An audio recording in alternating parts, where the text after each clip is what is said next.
आज इस उम्मीद के साथ यहाँ पर खड़ा हूँ कि आप सब खैरियो आफियत से होंगे। लेक्चर को स्टार्ट करने से पहले आपसे एक गुजारिश है कि एक मरतबा दरूद शरीफ का विर्द कर लें ताकि हम नेकियां भी कमा सकें और आज का लेक्चर जो है उसको अच्छी तरह समझ भी सकें। Before going towards topic, I would like to tell you about our target. Topic पर जाने से पहले अगर हम अपना एक टारगेट तय कर लेंगे कि आज हमने पढ़ना क्या क्या है या हमने समझना क्या क्या है, तो यकीन करें हम मंजिल पर बहुत आसानी से पहुंच जाएंगे। तो आज का हमारा टारगेट क्या है? टारगेट ये है कि हम क्रोमेटिन के बारे में समझें, क्रोमेटिन की मदद से हम क्रोमोसोम्स के बारे में समझें, क्रोमोसोम्स की मदद से हम होमोलोगस क्रोमोसोम्स के बारे में समझें। तो सबसे पहले हम क्रोमेटिन के बारे में जान लेते हैं कि क्रोमेटिन क्या है। याद रखिएगा, क्रोमेटिन दो बहुत अहम चीजों से मिलकर बना हुआ है, और वो दो अहम चीजें कौन सी हैं? डीएनए और हिस्टोन प्रोटीन। सबसे पहले हम इंडिविजुअली जान लेते हैं कि what is DNA and what is histone protein. So I would like to talk about DNA. DNA को हम डीऑक्सी राइबोन्यूक्लिक एसिड भी कहते हैं, और डीएनए के अंदर हर किस्म की जेनेटिक इंफॉर्मेशन होती है, और डीएनए जो है वो नेगेटिव स्पीशी की तरह एक्ट करता है।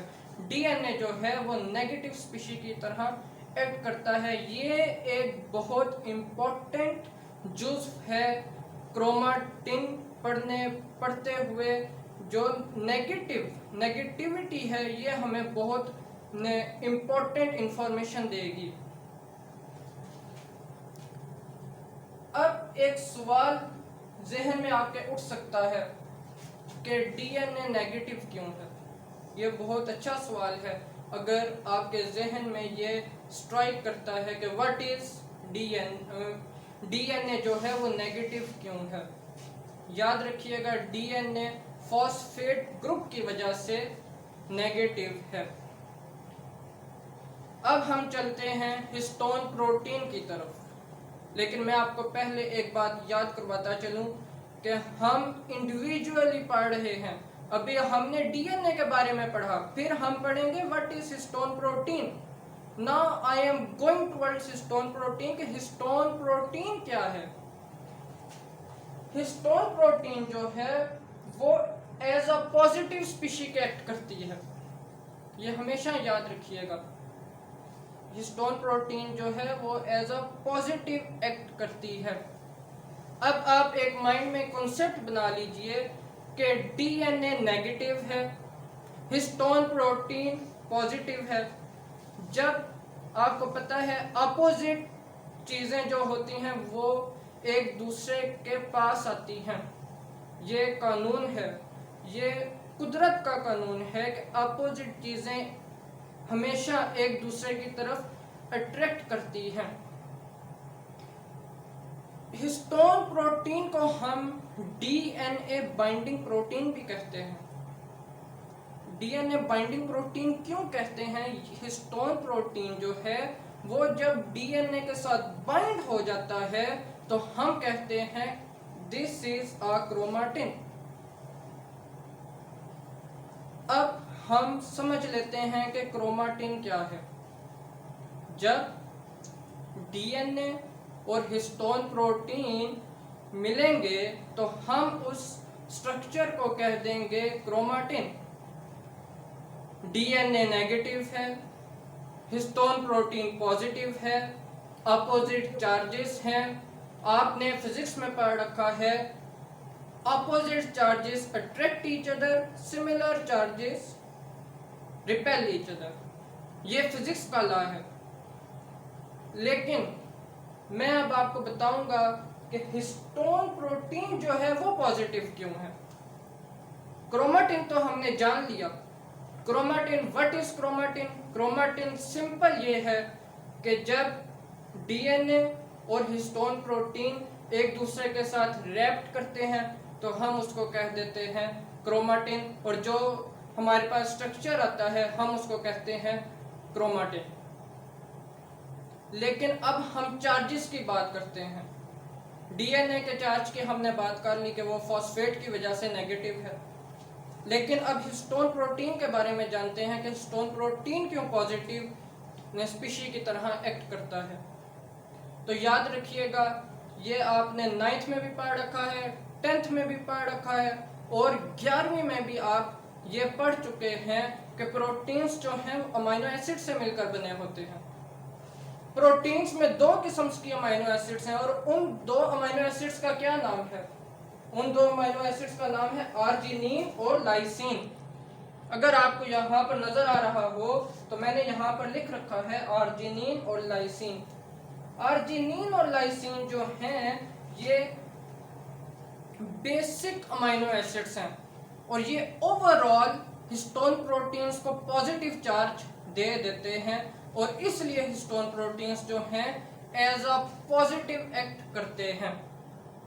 अगर आपको एग्जाम में ये सवाल आ जाए कि हिस्टोन प्रोटीन पॉजिटिव एक्ट क्यों करता है, तो मैं आपको की पॉइंट्स बता देता हूँ कि हिस्टोन प्रोटीन्स जो हैं वो अमीनो एसिड से मिलकर बने होते हैं, और हिस्टोन प्रोटीन में 2 किस्म के इंपॉर्टेंट अमीनो एसिड्स हैं, आर्जिनिन और लाइसिन। आर्जिनिन और लाइसिन की वजह से ये एज अ पॉजिटिव एक्ट करते हैं। अब दोबारा खुलासा कलाम अगर हम समझ लें तो DNA negative, histone protein positive, positive और नेगेटिव। हिस्टोन प्रोटीन्स जो हैं वो एज अ पॉजिटिव एक्ट करेंगे, और डीएनए जो है वो नेगेटिव एक्ट करेगा। पॉजिटिव और नेगेटिव एक दूसरे के साथ इलेक्ट्रोमैग्नेटिक फोर्सेस जो हैं वो रिलेट करेंगे और अपने आप को न्यूट्रलाइज कर लेंगे, स्टेबलाइज्ड कर लेंगे, और एक स्ट्रक्चर बना लेंगे जिसको हम नाम देंगे क्रोमाटिन का। उम्मीद करता हूं कि क्रोमाटिन को आपको अच्छी तरह समझ आ जाएगी। लेकिन यहाँ क्रोमाटिन खत्म हो गया है, लेकिन मैं आपको एक और बात बताना चाहता हूँ डीएनए के मुतालिक कि एक आप बायोलॉजी पढ़ते हुए एक टर्म पढ़ते हैं जीन्स। What are genes? कि जीन्स क्या है? याद रखिएगा, जीन्स जो हैं वो स्मॉल स्ट्रेचेस ऑफ डीएनए हैं। डीएनए का पार्ट हैं जीन्स। और अब आप में से किसी को ये अबहाम नहीं रहना चाहिए कि क्रोमाटिन में जीन्स कैसे आए। अगर क्रोमाटिन में डीएनए है तो जाहिर सी बात है जीन्स भी होंगे। तो ये एक पॉइंट आपको क्लियर करवाना था। मैंने आपको जीन्स का क्यों बताया ये मैं आपको इंशाअल्लाह क्रोमोसोम्स पढ़ते हुए बताऊंगा। Now I am going towards chromosome. के व्हाट आर क्रोमोसोम्स? ये मैंने आपके सामने क्रोमोसोम्स लिख रखा है। याद रखिएगा हमेशा, chromatin condenses to form chromosome, या हम इस तरह भी कह सकते हैं condensation of chromatin is called chromosomes. ये एक सिंपल डेफिनेशन है कि condensation of chromatin is called chromosome. लेकिन कंडेंसेशन होती कहाँ पर है? आपने ये अच्छी तरह पढ़ा हुआ है कि सेल डिवीजन के वक्त क्रोमाटिन कंडेंस करता है, और जब क्रोमाटिन कंडेंस करेगा तो वो एक शक्ल अपनाएगा जिसको हम क्या कहेंगे? क्रोमोसोम्स। क्रोमाटिन फर्ज कर लें ऐसा होता है। तो क्रोमाटिन जब कंडेंस करेगा तो क्या बना लेगा? क्रोमोसोम बना लेगा। Condensation of chromatin is called chromosome. और क्रोमाटिन की कंडेंसेशन कब होती है? सेल डिवीजन में। जब सेल डिवीजन की तरफ जाता है तो क्रोमाटिन की कंडेंसेशन होती है। क्रोमाटिन की जब फोल्डिंग होगी, कंडेंसेशन होगी, तो क्रोमोसोम्स एज अ रिजल्ट हमारे पास आ जाएंगे। क्रोमोसोम्स इस तरह के हमें नजर आते हैं। ये जो अगर आपको नजर आ रहा हो तो क्रोमोसोम्स, ये जो मैंने रेड कलर का बनाया हुआ है, ये क्रोमोसोम्स है। अब हम क्रोमोसोम्स की मॉर्फोलॉजी के बारे में जान लेते हैं कि what are chromosome, what is the morphology of the chromosome. तो याद रखिएगा, क्रोमोसोम में दो टर्म्स इस्तेमाल होती हैं, P and Q arm. What is the P arm and what is the Q arm. तो इसके बारे में मैं आपको बताने जा रहा हूँ। पी आर्म मैंने ऊपर लिख रखा है, क्यू आर्म मैंने नीचे लिख रखा है। लेकिन यहाँ पर एक गलतफहमी पैदा हो सकती है आपके जहन में कि अगर आप के एग्जाम में आ जाए what is the P arm and what is the Q arm. आप एग्जाम्स में आ सकता है what is the P arm and what is the Q arm. जाहिर सी बात है, ऐसे तो नहीं आएगा कि what is P arm and what is Q arm. आपको एक क्रोमोसोम की ऐसे शक्ल आ जाएगी, उसके ऊपर उन्होंने ये नहीं लिखा होगा what is P arm and what is Q arm. वो कहेंगे इसमें से डिस्टिंग्विश करें कि पी आर्म कौन सा है और क्यू आर्म कौन सा है।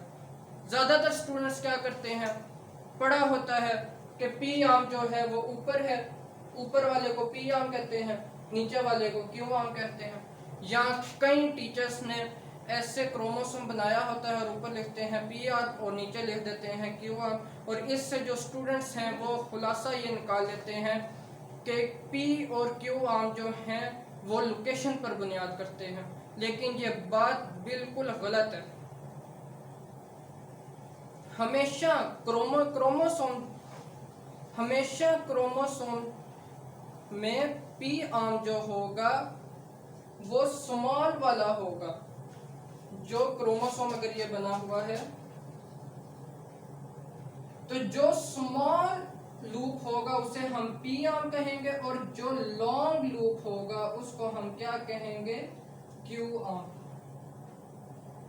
अब ये स्मॉल है, इसको हमने पी आर्म कहा, ये लार्ज है, इसको हमने क्यू आर्म का नाम दे दिया। अब पेपर में आपको इस तरह भी आ सकता है, आपको टेस्ट कर सकते हैं कि यू हैव एनी कॉन्सेप्ट और नॉट। वो आपको इस तरह दे सकते हैं, ये लूप बड़ा बनाया, ये छोटा। अब अगर आपको इसमें डिस्टिंग्विश करना पड़ जाए कि what is P arm and what is Q arm, इसमें से पी आर्म कौन सा है और क्यू आर्म कौन सा है, हमेशा याद रखिएगा पी आर्म छोटा वाला आर्म, ये छोटा है ये पी आर्म और ये बड़ा है ये क्यू आर्म। सिंपल है। Now I am moving towards sister chromatids. मैं उम्मीद करता हूं कि क्रोमोसोम्स की आपको समझ आ गई होगी।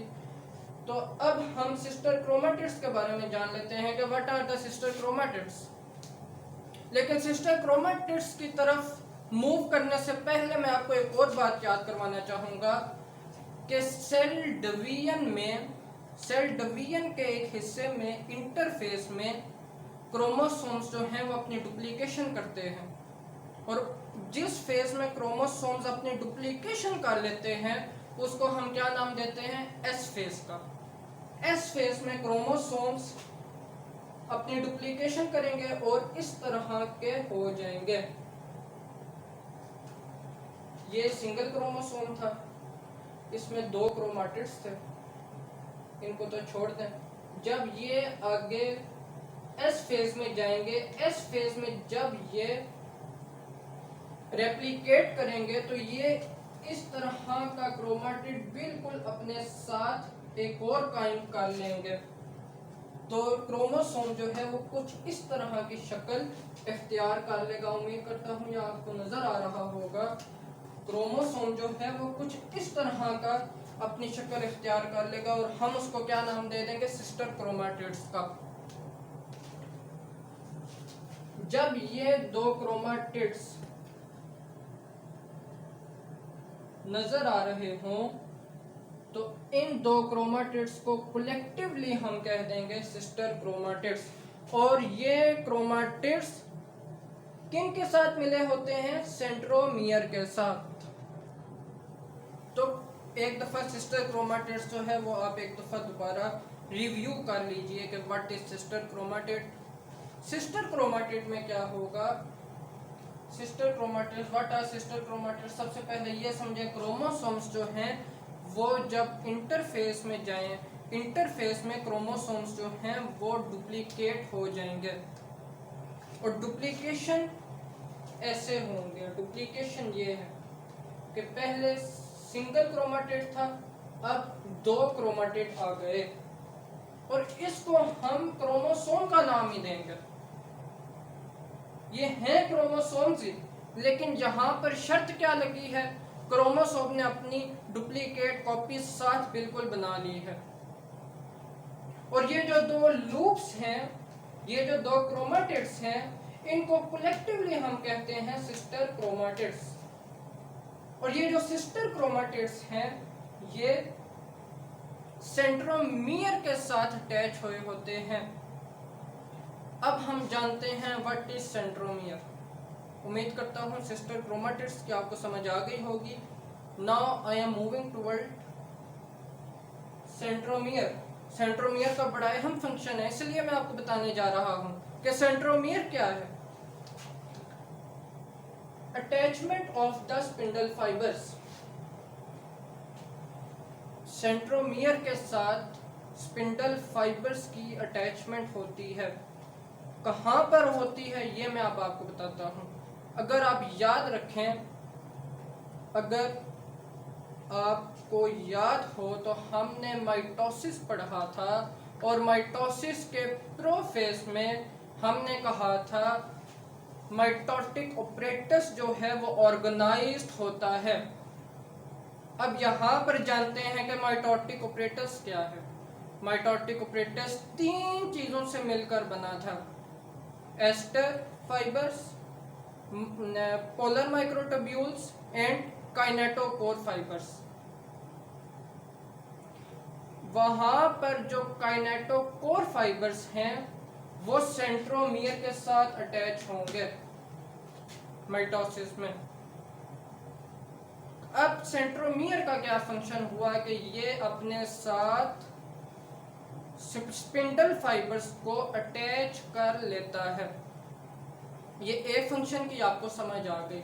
दूसरा बड़ा अहम फंक्शन है, याद रखिएगा सेंट्रोमियर का। आपको ये जानकर हैरानी होगी या आपको पहले भी पता होगा कि सेंट्रोमियर की पोजीशन की बुनियाद पर कि सेंट्रोमियर क्रोमोसोम पर कहाँ है, उस बुनियाद पर हम क्रोमोसोम्स की टाइप्स को डिस्क्राइब करते हैं। एक दफ़ा दोबारा सुने, हम सेंट्रोमियर की पोजीशन की बुनियाद पर कि क्रोमोसोम पर सेंट्रोमियर की पोजीशन कौन सी है, उस पोजीशन की बुनियाद पर हम क्रोमोसोम्स की टाइप को डिस्कस करते हैं। अब वो टाइप्स कौन सी हैं क्रोमोसोम्स की, मैं अब आपको वो बताना चाहूंगा। Types of chromosomes, there are 4 types of chromosomes, telocentric, acrocentric, sub metacentric and metacentric. अगर ये आपको नजर आ रहा है तो अच्छी बात है, अगर नहीं आ रहा तो फिर मैं आपको दिखा देता हूं। टीलोसेंट्रिक, तो types of chromosomes telocentric, acrocentric, sub metacentric और मेटासेंट्रिक। लेकिन यहाँ पर एक बात आपको याद रखनी पड़ेगी कि ये जो टाइप्स हैं, जैसे मैं आपको सेंट्रोमियर के फंक्शन में बता चुका, ये जो टाइप्स हैं ये करेक्टराइज्ड हैं पोजीशन ऑफ सेंट्रोमियर की वजह से। जहाँ पर सेंट्रोमियर अपनी पोजीशन इख्तियार करेगा उस की पोजीशन की वजह से हम क्रोमोसोम्स को नाम दे देंगे या उसकी टाइप्स जो हैं वो उस लिहाज से होंगी।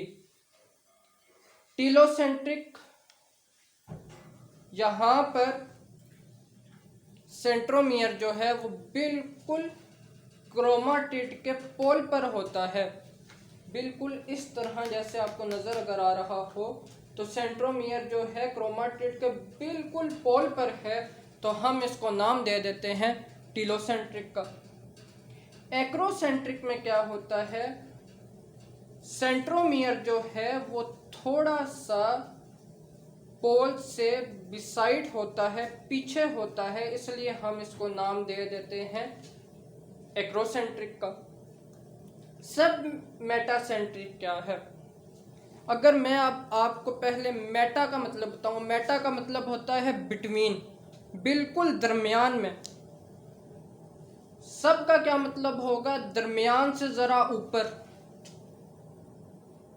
ठीक हो गया, दरमियान से जरा ऊपर। इसमें क्या होगा, सेंट्रोमियर की पोजीशन दरमियान में बिल्कुल नहीं होगी बल्कि थोड़ी सी ऊपर होगी, तो हम इसको नाम दे देंगे सब मेटासेंट्रिक का। और मेटासेंट्रिक में क्या होगा, सेंट्रोमियर जो है वो बिल्कुल सेंटर में होगा, सेंट्रोमियर जो है सेंटर में होगा, इसलिए हम इसको नाम क्या दे देंगे, मेटासेंट्रिक का। आई होप सो कि आपको टाइप्स की तो बहुत अच्छी समझ आई होगी, लेकिन मैं अब आपको थोड़ी सी क्रोमोसोम्स की इंपॉर्टेंस बताना चाहता हूँ। अब मैं आपको थोड़ी सी सिर्फ एक इम्पोर्टेंस बताऊंगा क्रोमोसोम की, कि क्रोमोसोम की कितनी इम्पोर्टेंस है हमारी बॉडी में। हमेशा एक बात याद रखिएगा, अगर क्रोमोसोम्स की तादाद में, हमारी बॉडी में 46 क्रोमोसोम्स होते हैं, यह अब आपको अच्छी तरह पता है। अगर 46 से ज़रा एक क्रोमोसोम ऊपर हो जाए, मसलन 47 हो जाए, या ज़रा कम क्रोमोसोम्स की तादाद हो जाए, 45 क्रोमोसोम्स हो जाएं, तो इंसान जो है ना मर्द रहता है और ना औरत, ना फर्टाइल मर्द रहता है और ना फर्टाइल औरत। क्रोमोसोम्स की अगर इसकी कौन सी बीमारियां होती हैं, ये मैं अब आपको बताने लगा हूं। यहाँ पर मैंने 3 बीमारियां लिख रखी हैं, डाउन सिंड्रोम, क्लाइनफिल्टर सिंड्रोम और टर्नर सिंड्रोम। सिंड्रोम कहते ही जब मुख्तलिफ बीमारियां मिल जाएं तो हम उसको सिंड्रोम कहते हैं।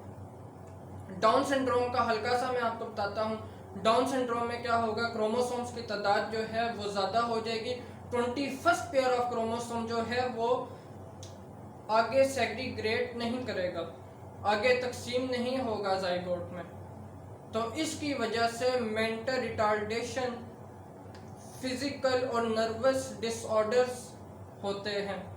और क्लाइनफिल्टर सिंड्रोम में क्या होगा, क्रोमोसोम्स की तादाद जो है वो ज़्यादा होगी और मेल जो है वो मतलब एक नॉर्मल मेल नहीं होगा, स्मॉल टेस्टिस होंगी, इनलार्जमेंट ऑफ ब्रेस्ट होगा। ये मैंने आपको थोड़ा थोड़ा बताया है।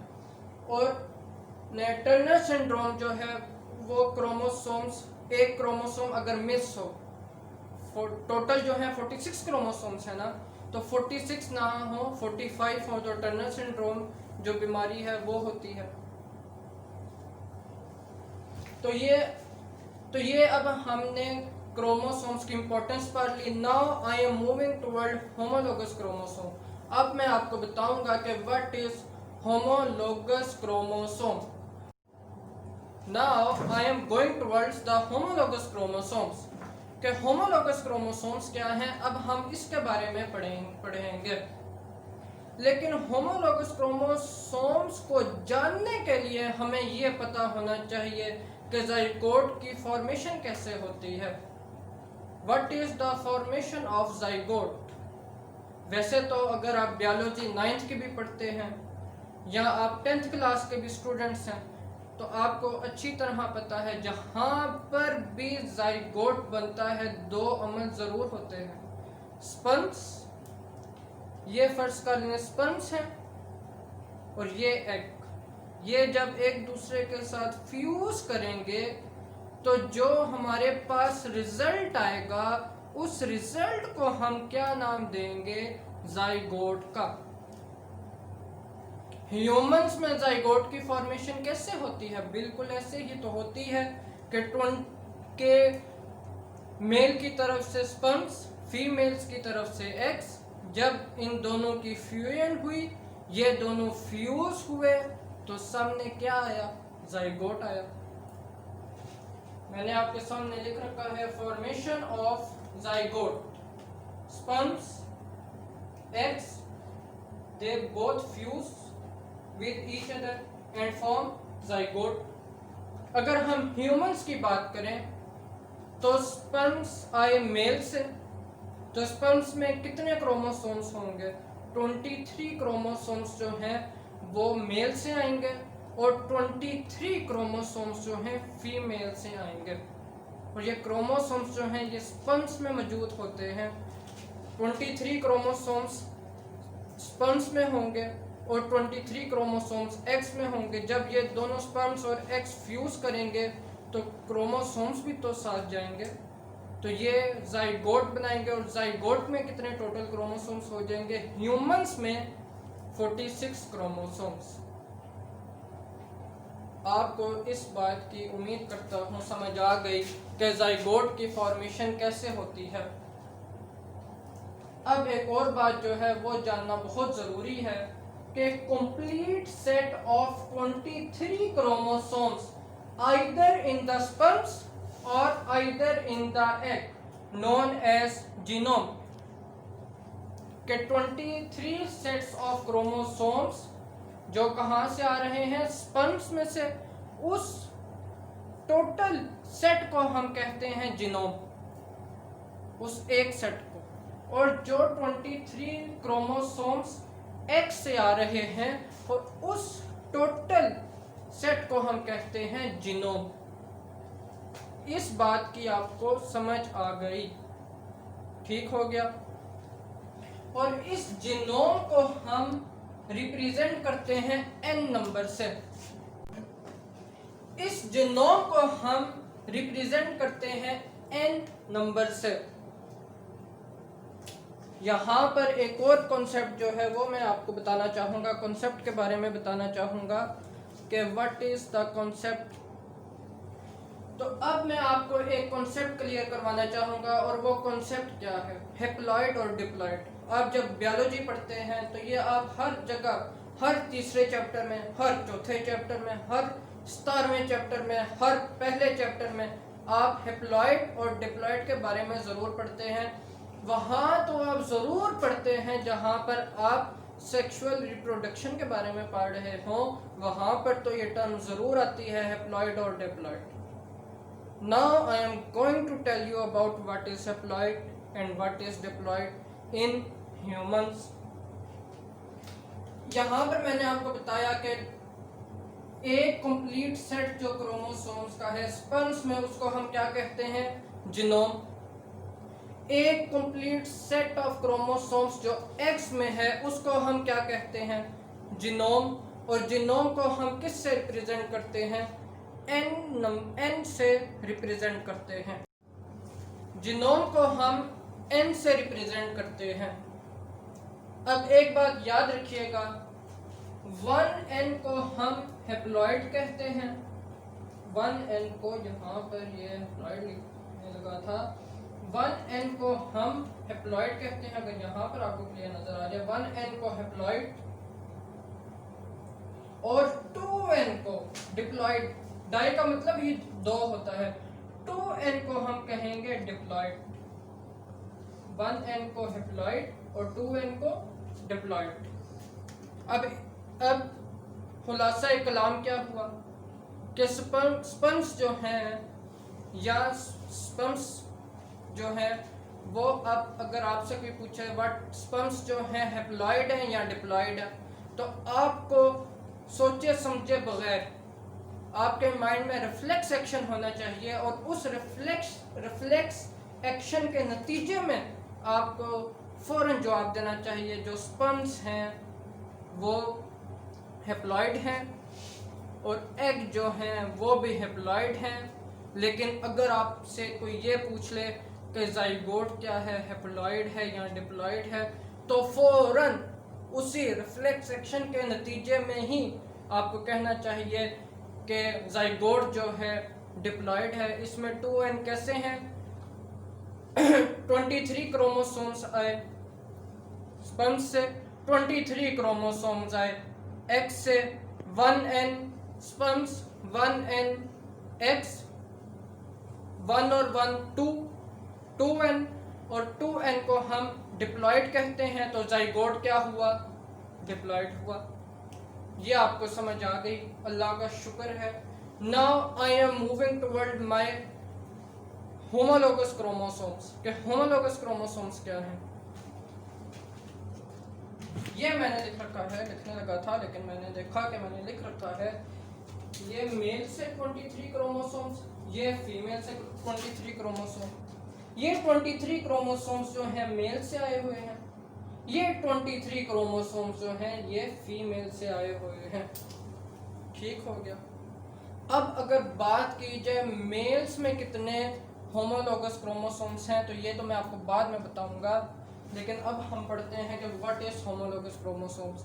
जब ये 23 क्रोमोसोम्स जाइगोट बनाएंगे तो ये न्यूक्लियस के अंदर ये 23 सेट्स ऑफ क्रोमोसोम्स स्पर्म्स वाले और 23 सेट्स ऑफ एक्स वाले, ये दोनों क्रोमोसोम्स जो हैं सेट्स वाले, ये एक दूसरे का रिप्रेजेंटेटिव ढूंढेंगे, इक्विवेलेंट ढूंढेंगे कि हमारा एक जैसा पेयर कौन कौन सा है। या मेल से जो पहला क्रोमोसोम आया होगा और फीमेल से जो पहला क्रोमोसोम है, इस तरह के जो 23 कतार लगाए हुए वहाँ पर बैठे हुए हैं, वो एक दूसरे का इक्विवेलेंट ढूंढेंगे।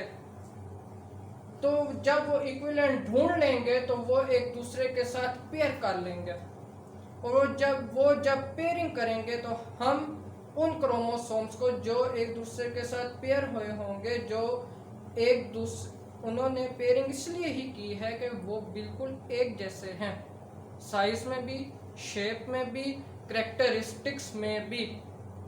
उन क्रोमोसोम्स को हम कहेंगे होमोलोगस क्रोमोसोम्स। उम्मीद करता हूं कि आपको होमोलोगस क्रोमोसोम्स की समझ आ गई होगी, लेकिन अब मैं आपको होमोलोगस क्रोमोसोम्स की कैरेक्टरिस्टिक्स के बारे में बताऊंगा कि what are the characteristics of the homologous chromosomes, कि होमोलोगस क्रोमोसोम्स की जो हैं वो कैरेक्टरिस्टिक्स क्या हैं।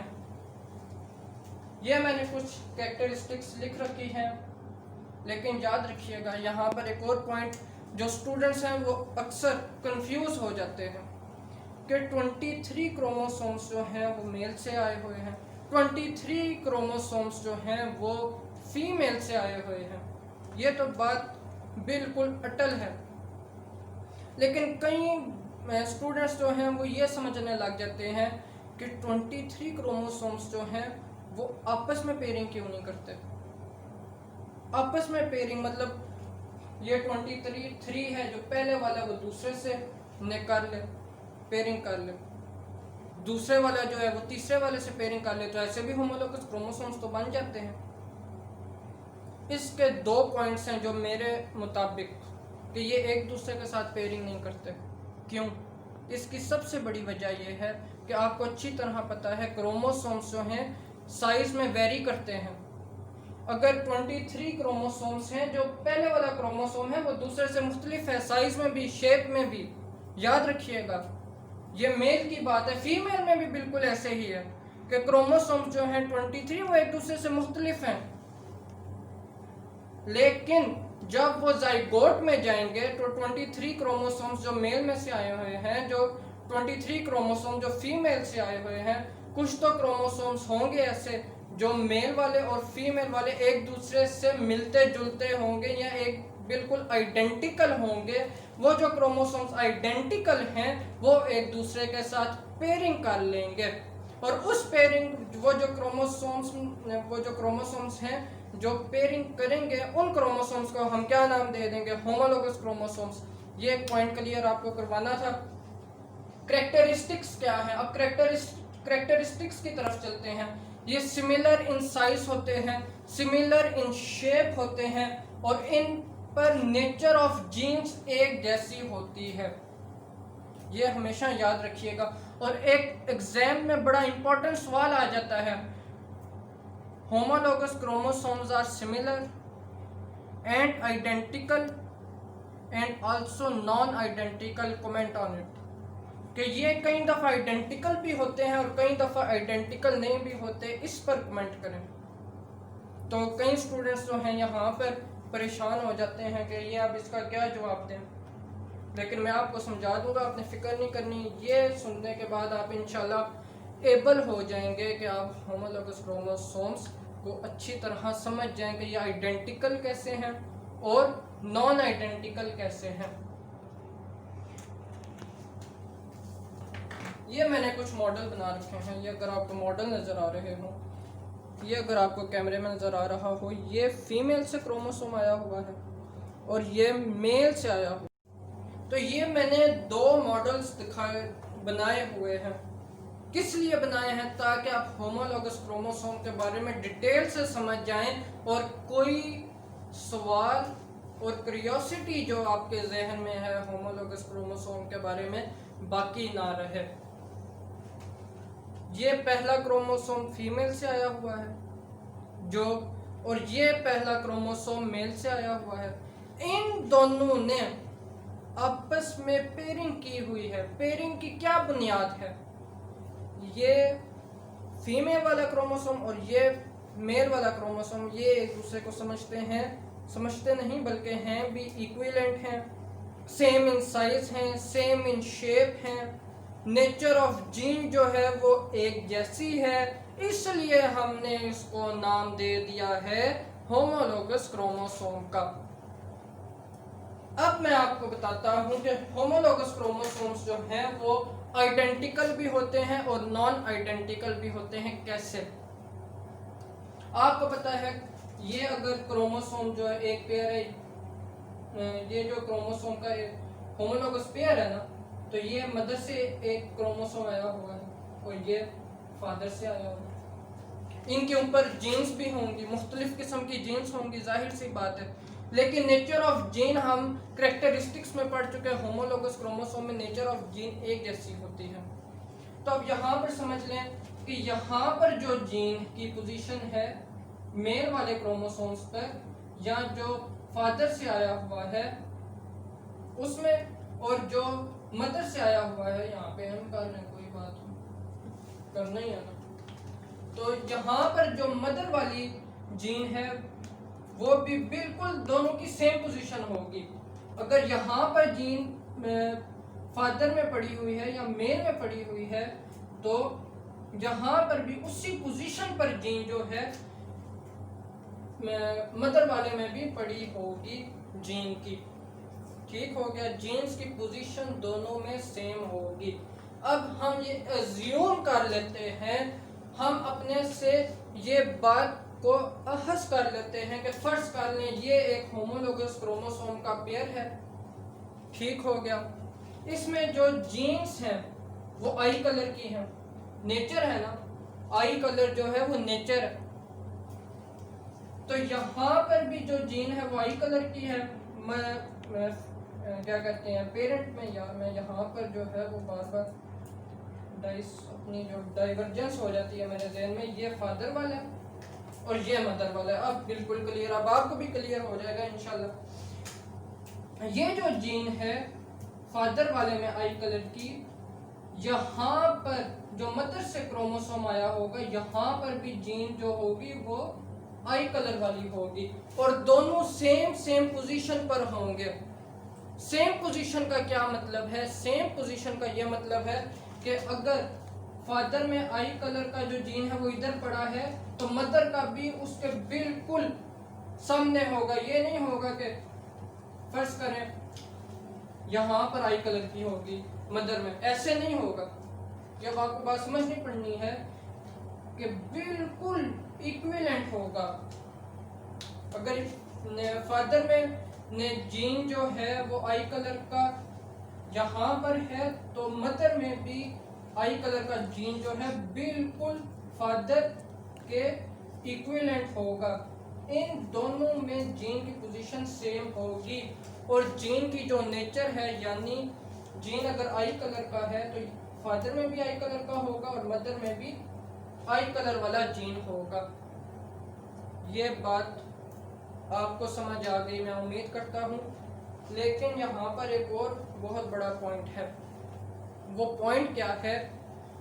आई कलर तो ठीक हो गया, लेकिन कोई कलर भी तो होगा, ब्लैक होगा, ब्लू होगा।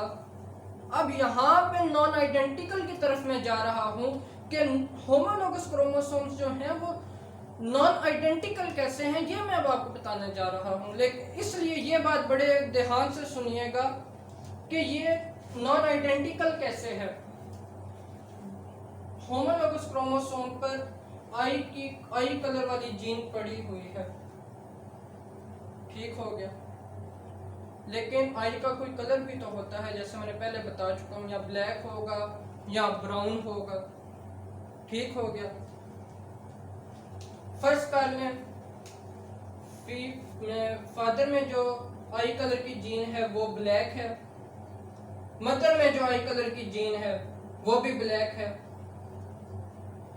इस नजरिए से अगर फादर में भी आई कलर की जीन जो है ब्लैक हो, मदर में भी आई कलर की जीन जो है वो ब्लैक हो, तो हम कह देते हैं homologous chromosomes are identical.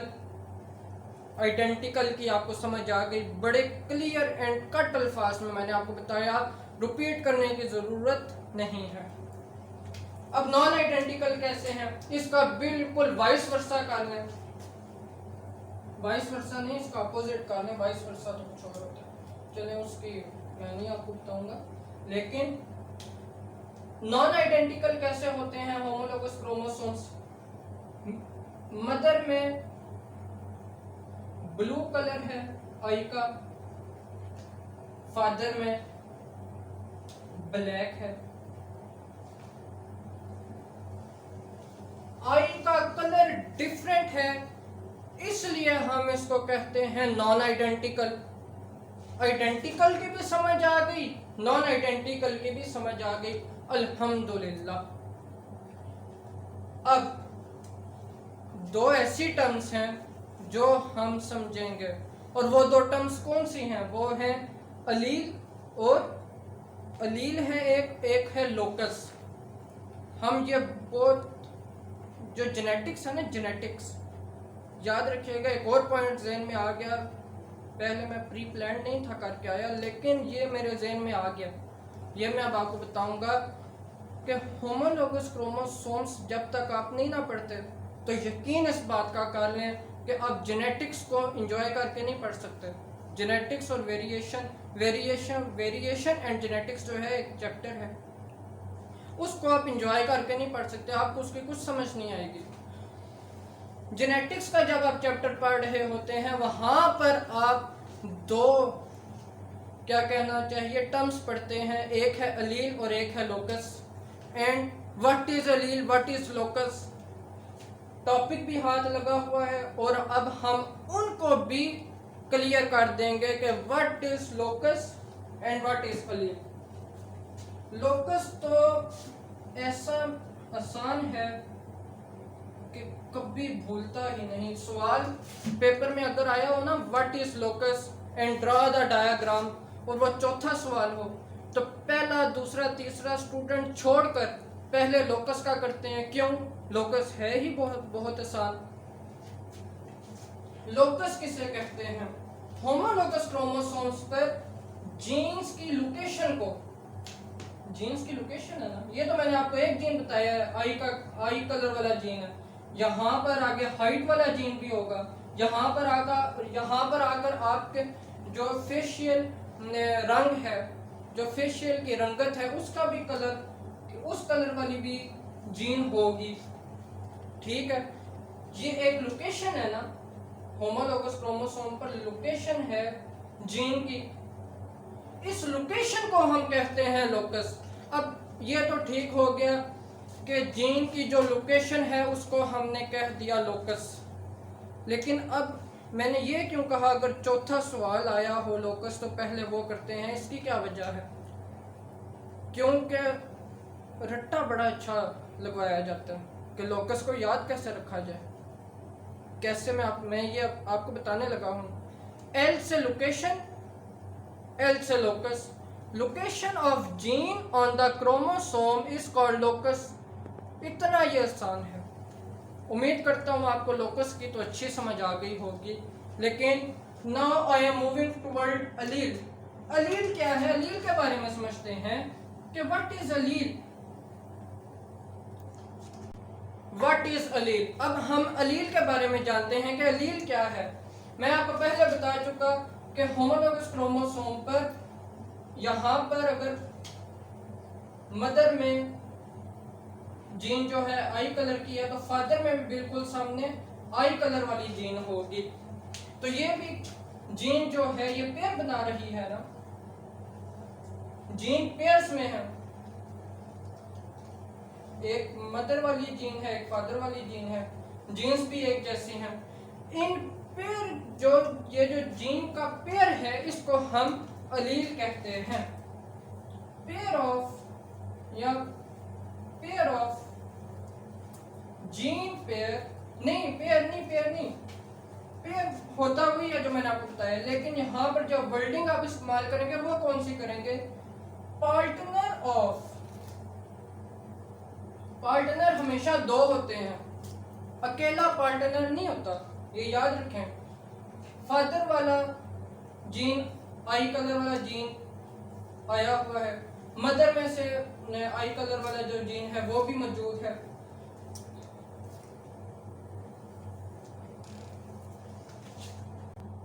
Partner जो है वो सिंगल नहीं होता, दो पार्टनर होते हैं। दो चीजों को हम कहते हैं पार्टनर। तो ये जो जीन है फीमेल, ये फादर से एक जीन आई हुई है कलर वाली और एक मदर से जीन आई हुई है कलर वाली, ये दोनों पार्टनर हैं। पार्टनर ऑफ जीन पेयर, ये एक जीन होगी, ये दूसरी जीन होगी, दो को हम पेयर भी कहते हैं। Partner of gene pair is called Aleel.